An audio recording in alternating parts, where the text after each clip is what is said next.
오늘도 이 새벽 제단을 사모하여 예배의 자리, 기도의 자리에 나오신 우리 새벽 성도님들 주님의 이름으로 환영하고 또 축복합니다. 네.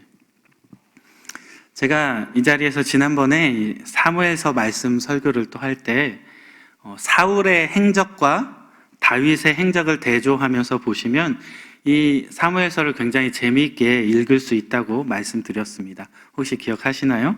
네. 사울의 모습을 세상의 모습으로 비교해보고, 그리고 다윗의 통치를 하나님 나라의 통치 원리로 대조해서 이렇게 보시면 그 가운데 하나님이 기뻐하시는 원리들을 우리가 발견해 낼 수 있게 됩니다. 그런데 이 사무엘하 오늘 본문 역시도 이와 비슷한 관점에서 살펴볼 수가 있습니다. 사울은 나오지 않지만 이 하나님 나라의 대적자 되는 이방 민족을 대상으로 다윗과 비교해 보면 되겠죠. 어리석은 행동으로 하나님을 대적하는 이 이방 민족의 모습, 그리고 하나님의 통치 원리대로 이 땅 가운데 하나님의 나라를 세우기 위해 노력하는 하나님의 방법으로 다스리는 다윗의 모습을 비교하면서 말씀을 볼 때, 우리가 다윗처럼 이 땅에 살아가는 동안에 우리에게 하나님이 원하시는 것이 무엇인지 우리가 선명히 깨달을 수 있게 된다는 것이죠. 이런 맥락에서 오늘 말씀 볼 때 하나님께서 우리에게 주시는 교훈, 그리고 우리에게 주시는 은혜는 무엇이 있을까요? 하나님께서 우리에게 원하는 것이 무엇인지 함께 살펴보도록 하겠습니다. 먼저 우리가 읽은 이 본문 말씀의 배경을 제가 조금 간략하게 설명해 보면, 오늘 말씀 이전에 8장부터 계속되어지는 이 다윗과 이방 민족의 전쟁 이야기가 계속해서 진행되어지고 있습니다. 8장에서는 이 다윗의 전쟁 대상이 많은 여러 이방 민족이었다면, 오늘 본문에는 다윗의 대적이 이 암몬 자손, 그리고 이 암몬 자손과 연합군을 형성하고 있는 이 아람 사람들이 바로 이 다윗의 대적으로 기록되어지고 있습니다. 그리고 이들이 전쟁을 벌이게 되어진 이 배경이 오늘 본문 1절부터 해서 전반부에 기록되어 있는데, 이 암몬 왕이었던 나하스가 죽자 이 나하스에게 은혜를 입었던 다윗이 조문 사절단을 보내게 됩니다. 그런데 이 암몬의 관리들이 다윗을 모함하게 돼요. 그리고 이 자신의 왕이 죽은 것을 조문하러 간 사절단원들에게 굉장히 수치스러운 행위를 함으로써 그들에게 큰 수치를 안겨주게 됩니다.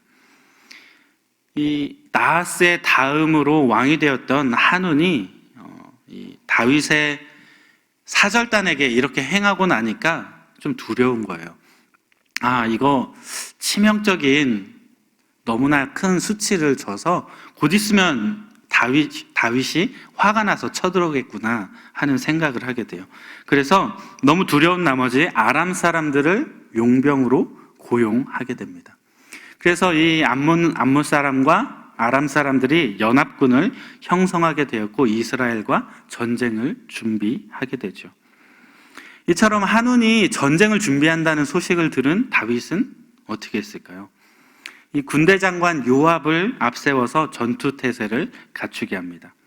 그리고 요압은 자신의 동생인 아비새와 이 공동으로 전선을 펼쳐서 연합군에 대항하게 되죠. 전쟁이 시작되자 먼저 아람 사람들이 요압에게 패해서 도망하게 됩니다. 그리고 그것을 이 아람 사람이 도망하는 것을 본 요압, 그 암몬 사람들 역시도 저들이 도망하는구나 하고서 자기들도 급하게 이 아비새 앞에서 도망해서 성 안으로 들어가 숨어 버리게 됩니다. 한편 이러한 패전의 소식이 아람 사람들에게 퍼져 나가게 되고, 이 아람 사람의 우두머리였던 하다데셀이 강 건너편에 있는 군대들을 추가로 이 연합군에 합류를 시키게 되죠. 그리고 다시금 전쟁을 일으킵니다. 그런데 이 전쟁은 많은 사상들을 낸 채 다시금 아람 사람들은 역시 도망치게 되었고, 그리고 하다데셀에 속해 있던 모든 왕들이 이제는 자신들이 어떻게 해도 안 되는구나라는 생각에 이제 도리어 이스라엘에게 화친을 요청하고 이스라엘을 섬기는, 그래서 다시는 이 아람 사람들이 더 이상 이 암몬을 돕지 않기로 다짐하는 그러한 일들이 일어나게 됩니다. 이게 오늘 본문의 전체적인 스토리입니다. 이러한 배경 가운데 여러분들에게 가장 교훈이 되는 중요한 말씀을 뽑아보라고 한다면 여러분 몇 절을 뽑으시겠어요? 성경 읽을 때 혹시 줄 이렇게 치면서 읽으시는 분들도 계실 텐데 성경은 너무 깨끗하게 보지 않으셨으면 좋겠어요.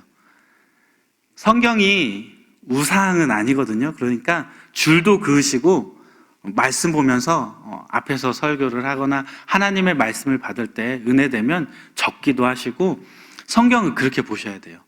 막 신주단지 몰고 다니시듯이 몇 년을 들고 다녔는데 성경이 너무 깨끗하다 이러면 내가 말씀을 너무 가까이 하지 않았구나 생각하셔도 무방합니다. 여러분 성경은 은혜 되는 대로 줄도 그으시고, 그리고 더 지저분해져서 이제 못 보겠다 싶으면 새로운 성경 사십시오. 아니면 저한테 오십시오. 제가 사드릴게요. 성경은 그렇게 보셔야 돼요. 깨끗하게 보지 마시고 우리가 은혜 되는 대로, 감동되는 대로 적으면서 보셔야 되는데, 여러분들에게 만약에 여기서 언더라인을 줄을 치라고 한다면 아마 12절에 줄을 긋는 분들이 가장 많으실 거예요. 왜냐하면 이 말씀은 우리가 이 땅을 살아가면서 모든 그리스도인들이 각자의 삶 속에서 궁극적으로 추구해야 할 이러한 믿음의 방향성이 이 말씀 가운데 담겨 있기 때문입니다. 다시 말하면 우리가 이 땅 살아가면서 이러한 믿음을 가지고 수많은 선택을 한다면 우리가 어떤 환난 가운데 있어도, 어떤 어려움 가운데 있어도 능히 그것을 극복할 수 있게 된다는 것이죠. 이러한 믿음의 방향성에 대해서 오늘 원래 제가 설교를 하려고 준비했었는데 그 이야기를 하기에 앞서서 한번 같이 살펴보고 싶은 성경 구절이 있어요. 1절 말씀인데요. 우리 1절 말씀 같이 한번 읽어볼게요. 시작.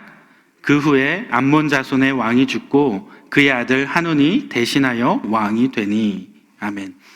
1절 말씀 굉장히 짧은 말씀이죠. 그런데 그 속에는 굉장히 의미심장한 뜻이 내포되어 있습니다.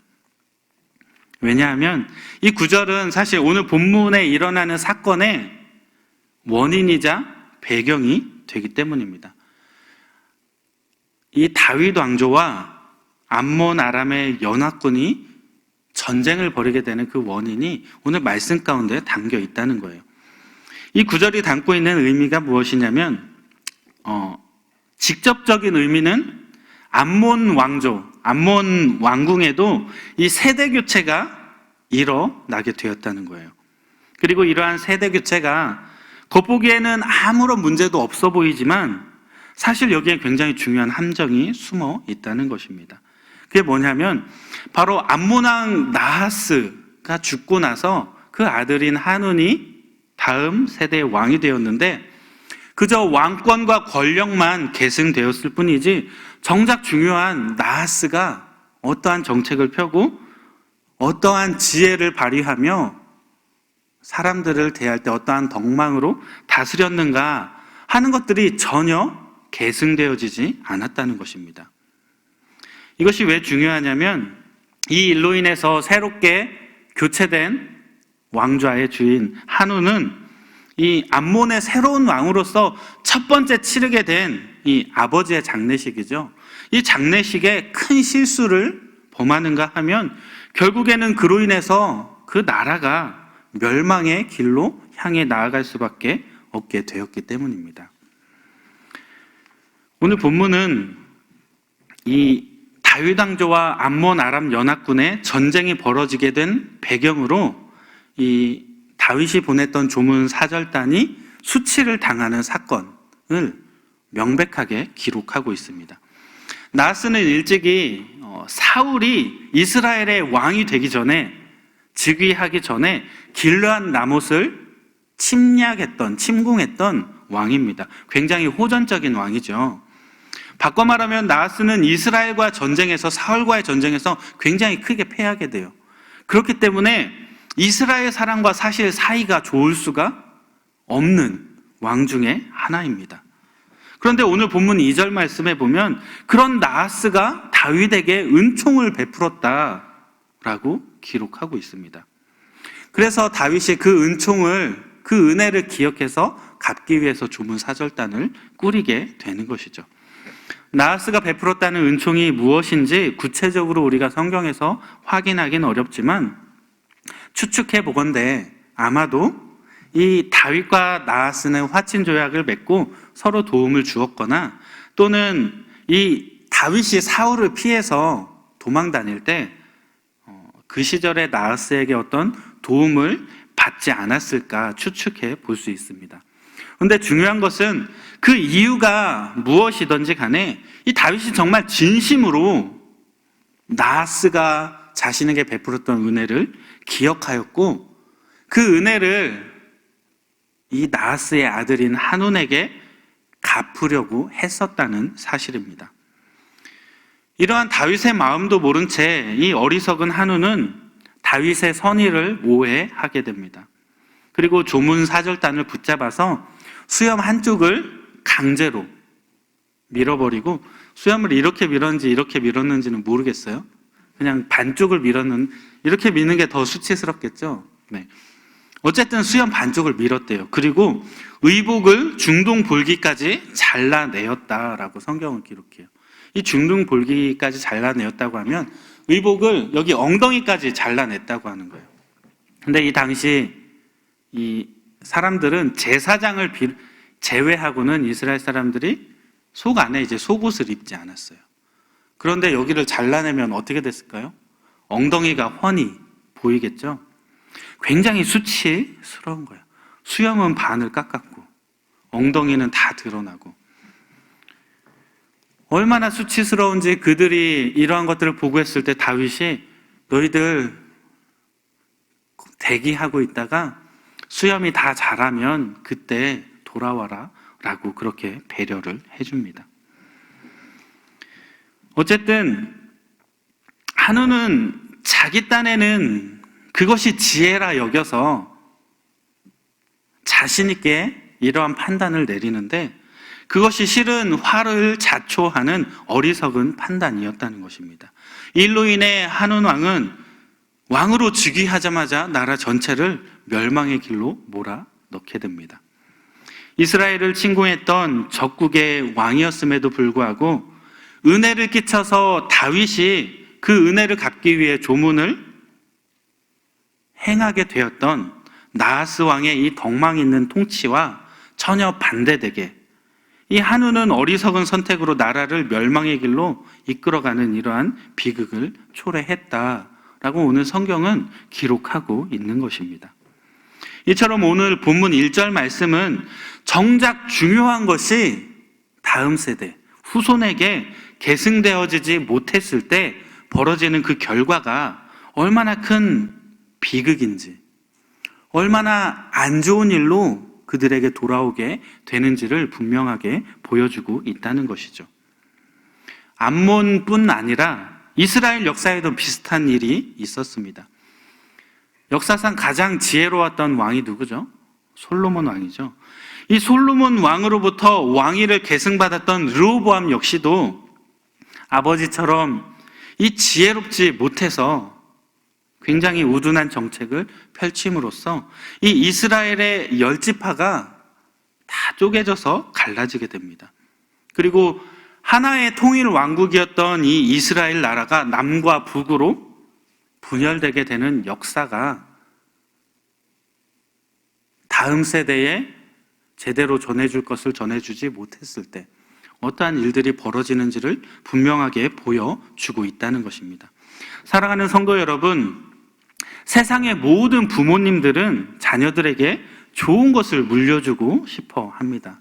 그렇죠? 혹시 아닌 분 계신가요? 아무도 안 계시죠? 저 역시 그렇습니다. 이런 마음 가운데 우리가 정말로 기억해야 할 것이 있다면 무엇일까요? 그것은 우리가 다음 세대에게 재물과 같은 어떤 유형적인 재산, 이것을 물려주기 위해 이 땅에서 노력해야 할 것이 아니라는 것입니다.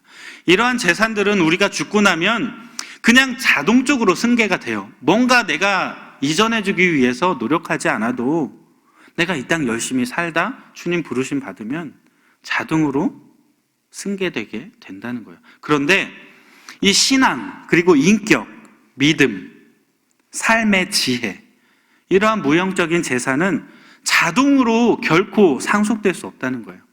우리가 그것을 전해주기 위해서 무단히 노력해야 하며 정말 자녀들을 귀하게 여겨 이 자녀들을 잘 살폈을 때 그러한 것들이 전승되어질 수 있다는 것입니다. 그렇기 때문에 이 자리에 계신 모두는 재산 못지않게, 아니 그것보다 더 우선해서 평생의 지침이 될 삶의 지혜를, 그리고 올바른 신앙, 이것을 우리의 믿음의 유산으로 물려주기 위해 노력해야 한다는 것입니다. 사랑하는 여러분, 그렇다면 우리가 유산으로 물려줘야 할 삶의 지혜는 무엇일까요? 그리고 올바른 신앙, 즉 믿음이라고 하는 것은 무엇일까요? 먼저 지혜가 무엇인지 우리 잠언 9장 10절 말씀 우리 잠깐 띄워주세요. 함께 읽어볼게요. 시작. 여호와를 경외하는 것이 지혜의 근본이요 거룩한 자를 아는 것이 명철이니라. 아멘. 잠언 말씀은, 성경 말씀은 우리에게 이렇게 기록합니다.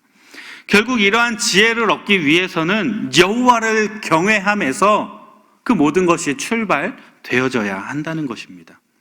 그리스도인이라면 말씀에 무지해서는 안 된다는 거예요. 그리스도인이라면 말씀에 무지해서도 안 되지만 반대로 하나님의 말씀을 무시해서도 안 된다는 것입니다. 오히려 하나님의 말씀을 무시하는 것을 더욱 경계하여 우리가 그 말씀을 우리 삶 가운데 깊이 끌어들이고 말씀과 동행하는, 끊임없이 그것을 위해 노력하고 우리의 마음을 새롭게 다짐하는 모습이 우리에게 있어야 한다는 것입니다. 하나님을 알고 그분을 만날수록, 그리고 그분의 말씀을 듣고자 우리가 노력할수록 그것이 우리에게 생명의 양식이 된다는 것입니다. 이러한 것을 기억하여 하나님의 말씀을 통하여 늘 말씀에 깊이 뿌리 내리심으로 하나님을 가까이 하시고, 그래서 하나님을 날마다 경험하며 늘 주님과 동행하는 신앙의 여정을 걷는 우리 새벽 성도님들 다 되시기를 주님의 이름으로 축원합니다. 여호와를 경외하고 거룩한 자를 아는 것, 이것이 바로 우리가 추구해야 할, 그리고 우리가 다음 세대에 물려주어야 할 삶의 지혜라고 하는 것입니다. 우리가 이 땅에서 우리의 삶을 살아갈 때 우리가 추구해야 할 또 다른 올바른 신앙, 그리고 믿음은 무엇일까요? 아까 제가 초반에 가장 언더라인 치고 싶었던 말씀, 12절 말씀인데요. 우리 12절 말씀 같이 한번 읽어볼게요. 시작. 너는 담대하라. 우리가 우리 백성과 우리 하나님의 성읍들을 위하여 담대히 하자. 여호와께서 선히 여기시는 행하시기를 원하노라 하고. 아멘. 본문 말씀에서 요압은 동생 아비새를 격려하면서 이런 말을 합니다. 여호와께서 선히 여기시는 대로 행하시기를 원한다 라고 이야기하고 있습니다. 이러한 표현은 언뜻 보면 마치 그렇게 되기를 내가 바란다, 승리를 원한다, 승리를 기원하는 말처럼, 또는 여호와께서 알아서 그렇게 해주시겠지, 그것을 바라는 의미로 표현하는 정도로 보여질 수 있습니다. 그런데 사실 그 정도의 말씀이 아니라 이건 훨씬 더 적극적인 표현을 담고 있음을 우리는 알아야 합니다. 우리말 성경으로 이 말씀을 보면 이렇게 선포하고 있습니다. 제가 읽어드릴게요. 요압이 자신의 동생인 아비새에게 하는 말입니다. 용기를 내라. 우리 백성들과 우리 하나님의 성들을 위해 용감히 싸우자. 여호와께서 좋게 여기시는 대로 행할 것이다. 느낌이 조금 다르죠. 이렇게 되기를 바래, 이렇게 될 거야가 아니라 용기를 내. 우리는 용감히 싸울 때 하나님이 그렇게 행하실 것이다 라고 확고하게 선포하고 있는 것입니다. 우리말 성경의 느낌이 조금 더 강하게 다가오는 것 같아요. 이것은 그저 힘내라고 격려하는 말이 아니라 뒷일은 여호와께 맡겨라. 하나님께서 해 주실 것이다. 우리는 그저 열심히 힘내서 용감하게 싸우면 된다 라고 하는 것입니다. 하나님께서 우리에게 선한 결과를 주실 것이다 라고 하는 승리의 확신이 담긴 표현이라고 할 수 있습니다. 다시 말해 요압은 여호와께 대한 확고한 믿음을 가지고 자신이 당면한 난관을 극복하고자 했다라는 것이죠. 지금 요압의 상황은 암몬과 아람 연합군 사이에 끼어 있습니다. 앞뒤로 포위된 상태예요. 진퇴양난에 빠져서 이러지도 저러지도 못하는 상황 가운데 요압이 병력을 나누어서 한쪽은 자신이 대치하고 한쪽은 아비새가 대치하도록 이렇게 진영을 짰습니다. 정말 무슨 일이 언제 벌어질지 모르는 상황이죠. 인원수도 굉장히 많이 차이가 나요. 그런데 이러한 절망의 순간에서도 믿음으로 하나님을 의지하며 싸워냈다라는 것입니다. 그리고 그 결과가 어땠습니까? 요압이 진격을 하자 아람군은 도망가기에 급급하게 됩니다. 또 아람군이 도망하는 것을 본 암몬군 역시도 덩달아서 자기들 성으로 냅다 도망해 버리고 말았습니다. 이것이 바로 믿음의 결과입니다. 사랑하는 성도 여러분, 우리가 가진 믿음은 우리가 생각하는 것 이상으로 강한 능력을 가지고 있습니다. 하나님을 알지 못하는 사람들은 우리의 믿음을 보며 믿음이 밥 먹여 주냐고 그렇게 이야기할지 모릅니다. 그러한 말들로 우리의 믿음을 비웃고 조롱할지 모릅니다. 그러나 우리의 믿음은 그렇게 보잘것없지 않다는 것입니다. 오히려 우리의 믿음은 능치 못할 일이 없게 해주는 것이 바로 우리가 가지고 있는 여호와 신앙의 믿음이라는 것입니다. 모세는 믿음으로 홍해를 갈랐습니다. 여호수아는 믿음으로 요단강을 가르고 해를 그 자리에 멈춰 서게 했습니다. 또 히스기야는 믿음으로 해 그림자를 15도나 물러가게 했으며 예수님의 제자들은 믿음으로 귀신을 쫓고 병자들을 고쳐내었습니다. 그뿐 아니라 베드로는 믿음으로 무리를 걸었고 사도 바울은 죽은 자를 살려내는 놀라운 이적을 행하게 되었다는 것입니다. 이것이 바로 저와 여러분들이 가지고 있는 믿음의 능력입니다. 이처럼 믿음은 어떤 문제라도 능히 극복할 수 있게 하는 힘이 있으며 우리 주님께서도 우리에게 믿는 자에게는 능치 못할 것이 없다라고 담대하게 선포하셨습니다. 사랑하는 성도 여러분, 믿는 자에게는 능치 못함이 없다는 것을 믿으십니까? 하나님께서 우리에게 가장 선한 것으로 갚아주실 것이라는 믿음이 우리에게 있으십니까? 그 믿음 붙잡고 이 땅 살아가야 합니다. 삶 속에서 어떠한 문제를 만날지라도 이러한 믿음만 있다면 걱정할 필요 없이 그저 하나님을 바라보고 하나님을 의지하고 앞으로 전진하시기 바랍니다. 그렇게 우리가 살아갈 때 사도 바울처럼 능력 주시는 자 안에서 능치 못할 일이 없다라는 믿음의 선포가 오늘도 저와 여러분들의 삶 속에서 고백되어지는 귀한 이 하루가 되시기를 주님의 이름으로 축원드립니다. 이 시간 함께 기도했으면 좋겠습니다.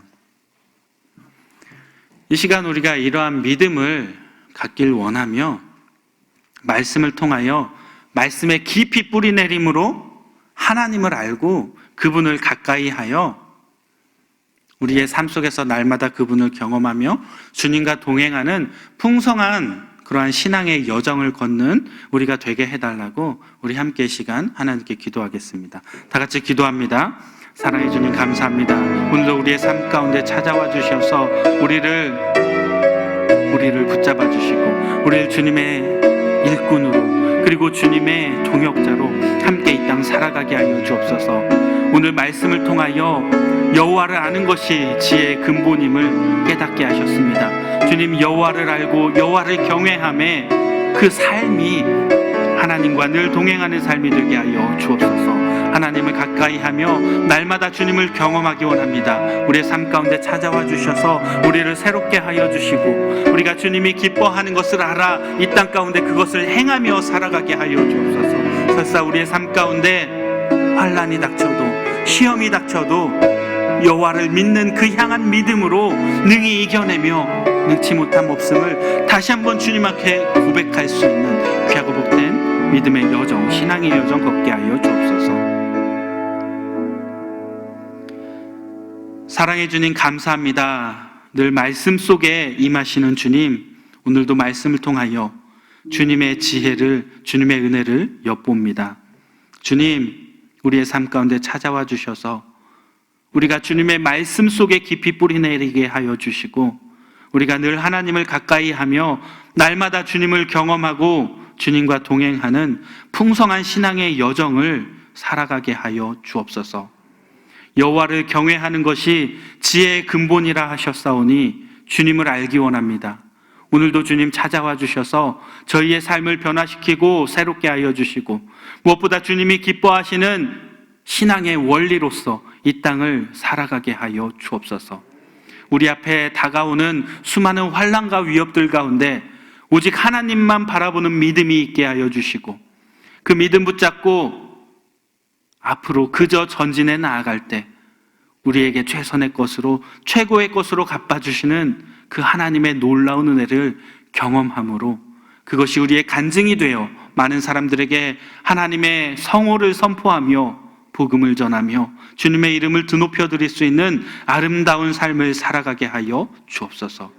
오늘 이 하루도 우리와 함께 하여 주실 우리 주님을 기대하며 모든 말씀 예수 그리스도 이름으로 기도합니다. 아멘. 주여